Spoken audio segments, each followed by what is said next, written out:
एक बेहद महत्वपूर्ण विषय पर विशेषकर देश की माताओं, बहनों और बेटियों से बात करने के लिए आया हूं।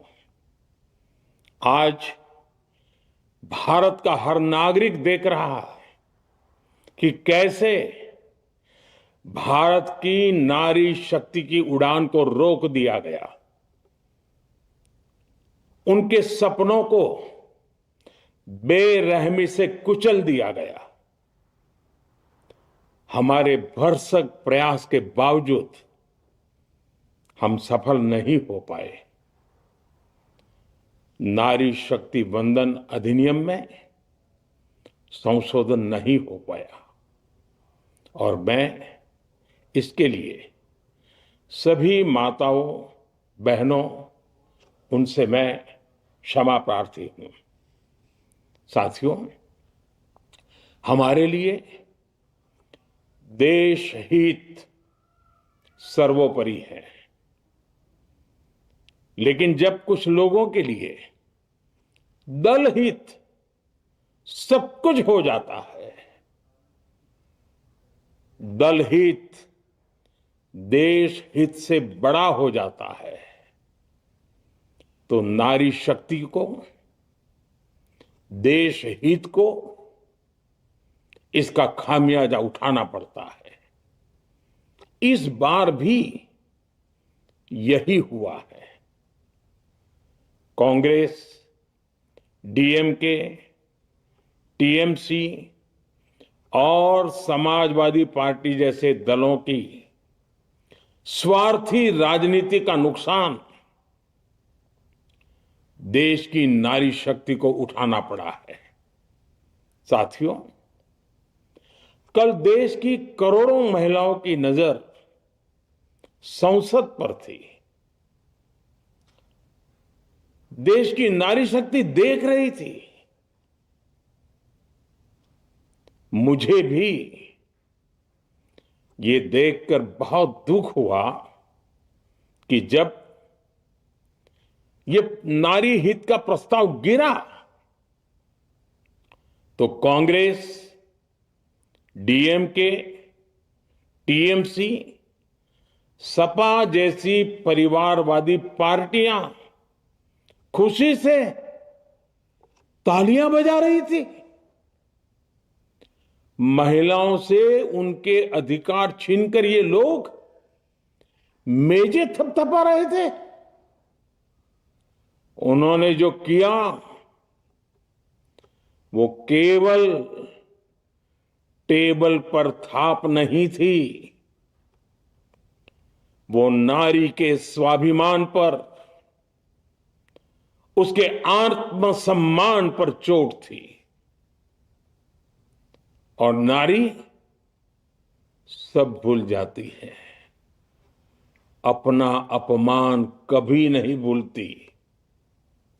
इसलिए संसद में कांग्रेस और उसके सहयोग के उन सबके व्यवहार की कसक हर नारी के मन में हमेशा रहेगी। देश की नारी जब भी अपने क्षेत्र में इन नेताओं को देखेगी तो वो याद करेगी कि इन्हीं लोगों ने संसद में महिला आरक्षण को रोकने का जश्न मनाया था, खुशियां मनाई थी। कल संसद में नारी शक्ति वंदन संशोधन का जिन भी दलों ने विरोध किया है, उनसे मैं दो टूक कहूंगा। ये लोग नारी शक्ति को फॉर ग्रांटेड ले रहे हैं। वो ये भूल रहे हैं कि 21वीं सदी की नारी देश की हर घटना पर नजर रख रही है। वो उनकी मंशा भांप रही है और सच्चाई भी भली भांति जान चुकी है। इसलिए महिला आरक्षण विरोध करके जो पाप विपक्ष ने किया है, इसकी उन्हें सजा जरूर मिलेगी। इन दलों ने संविधान निर्माताओं की भावनाओं का भी अपमान किया है और जनता द्वारा इसकी सजा से भी वो बच नहीं पाएंगे। साथियों, सदन में नारी शक्ति वंदन संशोधन किसी से भी कुछ छीनने का नहीं था। नारी शक्ति वंदन संशोधन हर किसी को कुछ न कुछ देने का था, देने के लिए संशोधन का था। ये 40 साल से लटके हुए नारी के हक को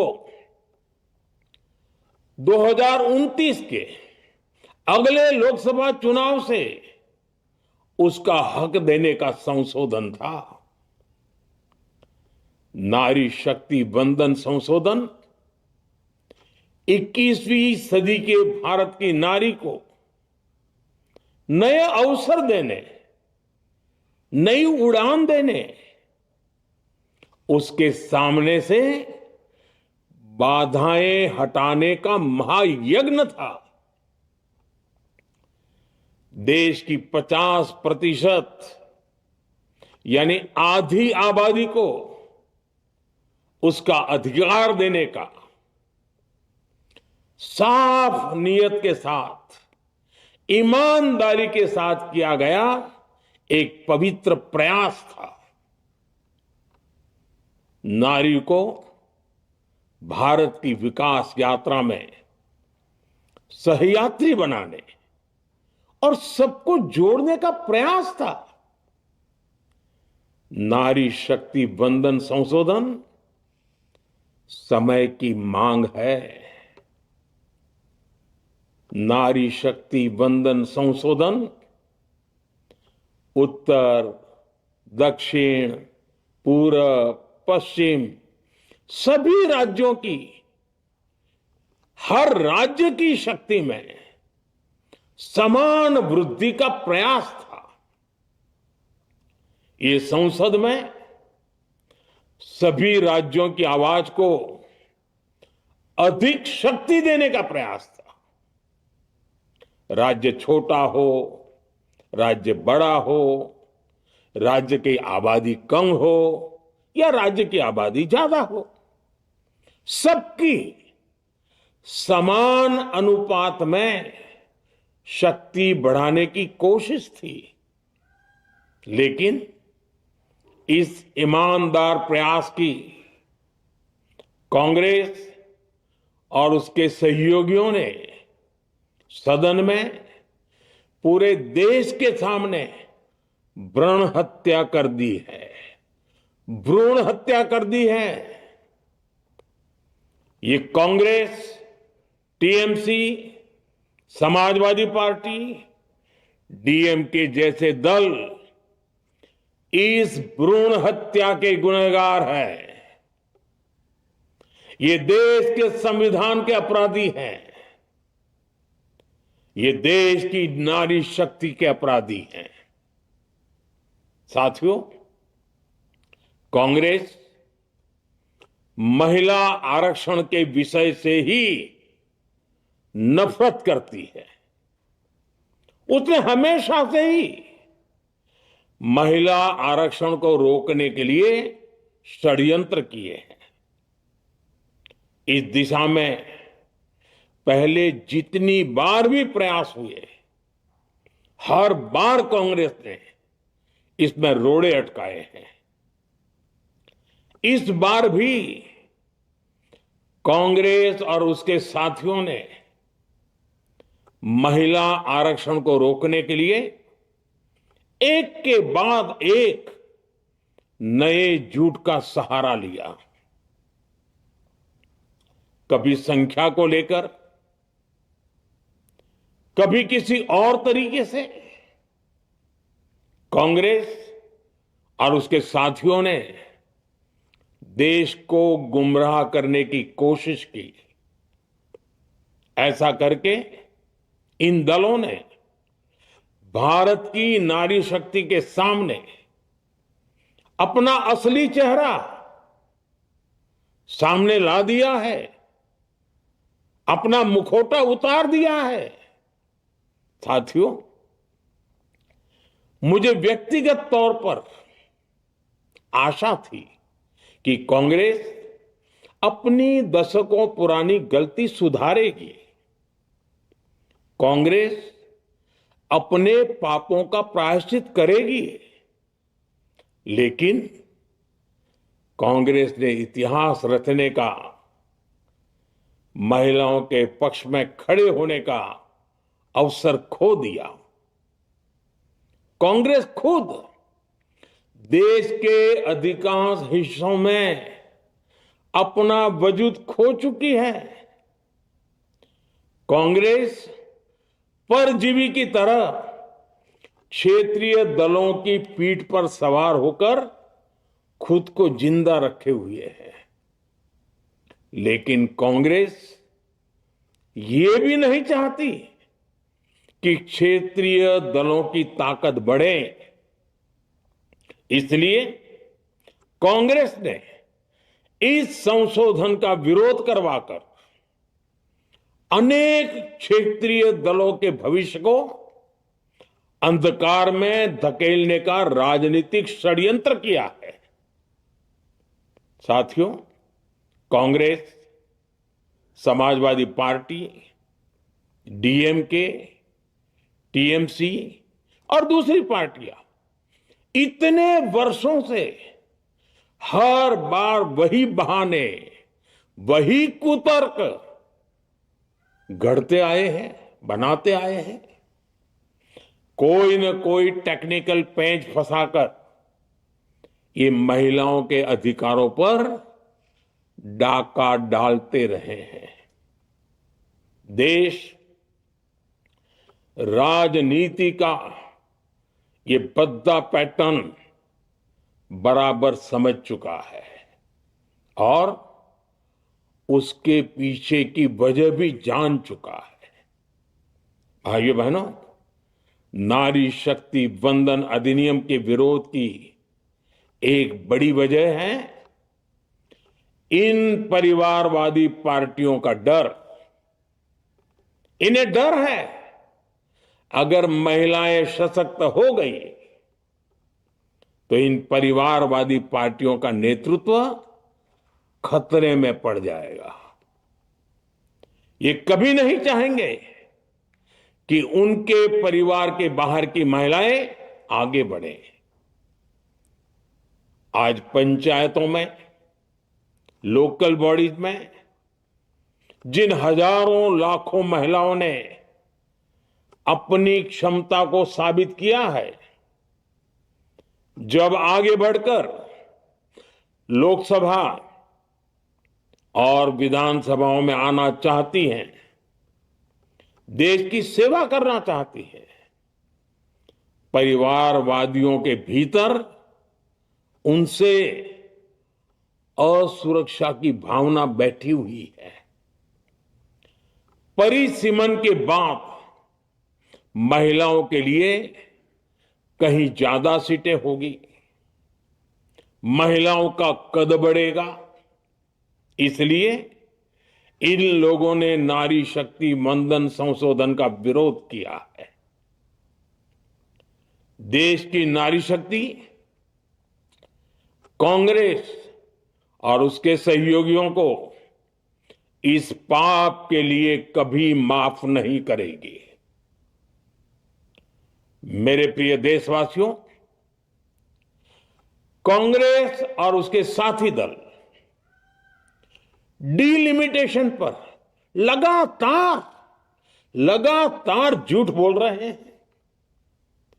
ये इस बहाने विभाजन की आग को सुलगाना चाहते हैं, क्योंकि बांटो और राज करो, कांग्रेस ये पॉलिटिक्स अंग्रेजों से विरासत में सीख कर आई है और कांग्रेस आज भी उसी के सहारे चल रही है। कांग्रेस ने हमेशा देश में दरार पैदा करने वाली भावनाओं को हवा दी है। इसलिए यह झूठ फैलाया गया कि डीलिमिटेशन यानी परिसीमन से कुछ राज्यों को नुकसान होगा, जबकि सरकार ने पहले दिन से स्पष्ट किया है कि न किसी राज्य की भागीदारी का अनुपात बदलेगा, न किसी का रिप्रेजेंटेशन कम होगा, बल्कि सभी राज्यों की सीटें समान अनुपात में ही बढ़ेगी। फिर भी कांग्रेस, डीएमके, टीएमसी और समाजवादी पार्टी जैसे दल इसे मानने को तैयार नहीं हुए। साथियों, ये संशोधन बिल सभी दलों और सभी राज्यों के लिए एक मौका था, एक अवसर था। ये बिल पास होता तो तमिलनाडु, बंगाल, यूपी, केरला हर राज्य की सीटें बढ़ती, लेकिन अपनी स्वार्थी राजनीति की वजह से इन दलों ने अपने राज्यों के लोगों को भी धोखा दे दिया। जैसे कि डीएमके के पास मौका था कि वो और ज्यादा तमिल लोगों को सांसद विधायक बना सकती थी,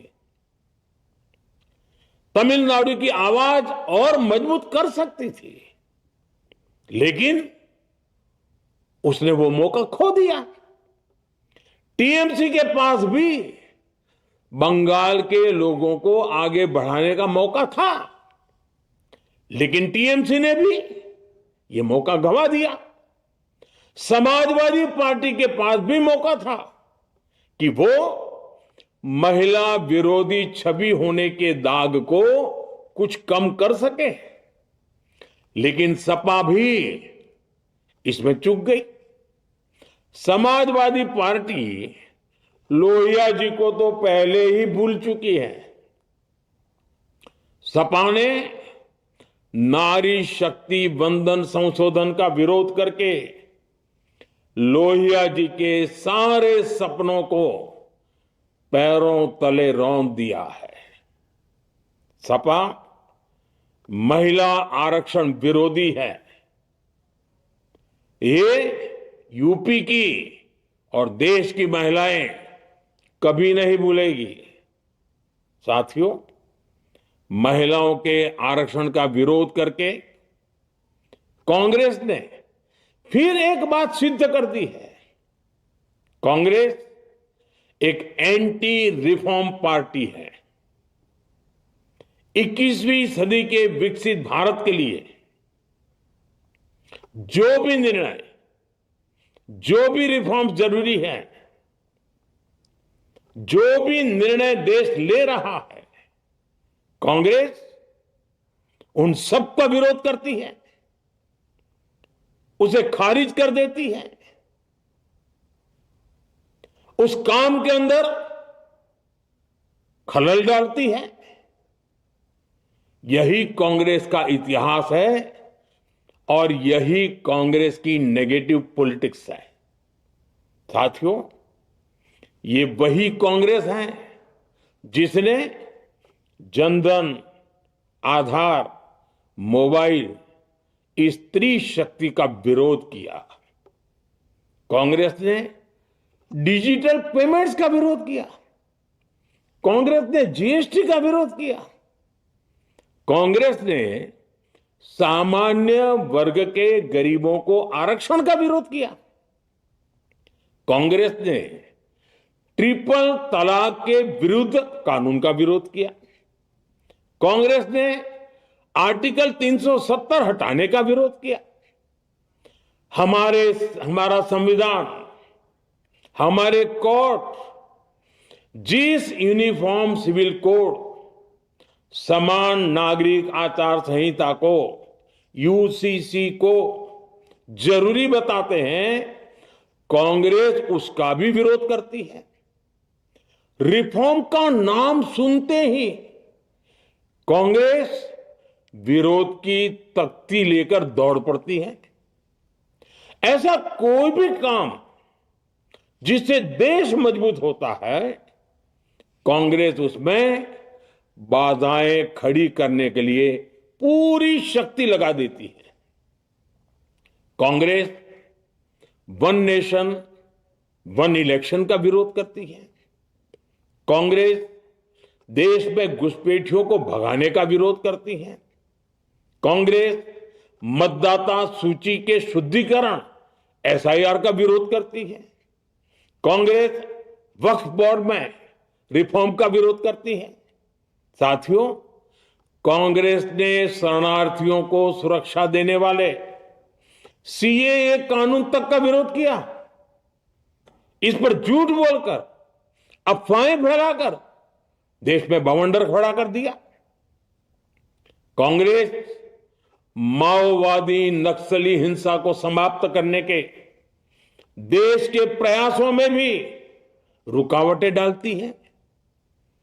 कांग्रेस का एक ही पैटर्न रहा है, कोई भी रिफॉर्म आए तो झूठ बोलो, भ्रम फैलाओ। इतिहास साक्षी है, कांग्रेस ने हमेशा यही नेगेटिव रास्ता चुना है। साथियों, जो भी कार्य देश के लिए जरूरी फैसला होता है, कांग्रेस इसको कारपेट के नीचे डाल देती है।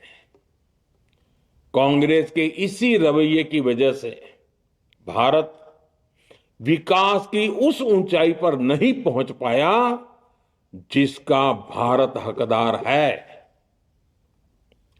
आजादी के समय उस दौर में हमारे साथ और भी कई देश आजाद हुए थे।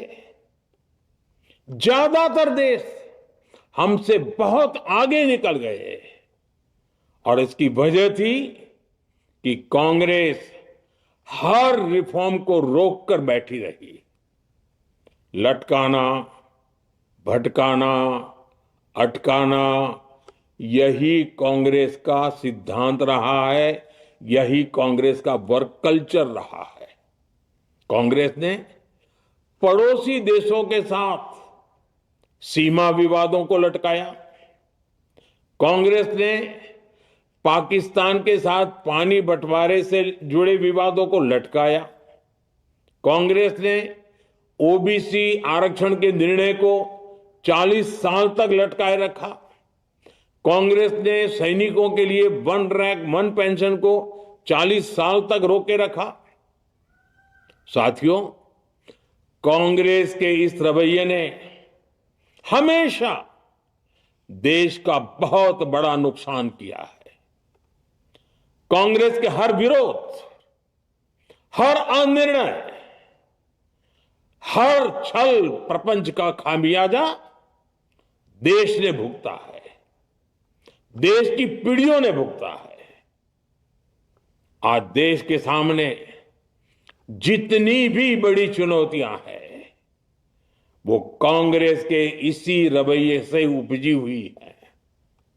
इसलिए ये लड़ाई सिर्फ एक कानून की नहीं है, ये लड़ाई कांग्रेस की उस एंटी रिफॉर्म मानसिकता के साथ है जिसमें सिर्फ नेगेटिविटी है, नकारात्मकता है। और मुझे इसमें कोई संदेह नहीं है कि देश की सभी बहनें बेटियां कांग्रेस की इस मानसिकता को करारा जवाब दे के रहेगी। साथियों, कुछ लोग देश की महिलाओं के सपने टूटने को सरकार की नाकामी बता रहे हैं। लेकिन ये विषय कामयाबी या नाकामयाबी क्रेडिट का था ही नहीं। मैंने संसद में भी कहा था, आधी आबादी को उनका हक मिल जाने दीजिए, मैं इसका क्रेडिट विज्ञापन छपवाकर विपक्ष के सभी लोगों को दे दूंगा। लेकिन महिलाओं को दकियानुसी सोच से देखने वाले फिर भी अपने झूठ पर अड़े रहे, कायम रहे। साथियों, नारी शक्ति को भागीदारी दिलाने की लड़ाई दशकों से चल रही है। वर्षों से मैं भी इसके लिए प्रयास करने वालों में से एक हूं। कितनी ही महिलाएं ये विषय मेरे सामने उठाती रही हैं। कितनी ही बहनों ने पत्र के द्वारा मुझे सारी बातें बताई हैं। मेरे देश की माताएं, बहनें, बेटियां, मैं जानता हूं आज आप सब दुखी हैं। मैं भी आपके इस दुख में दुखी हूं।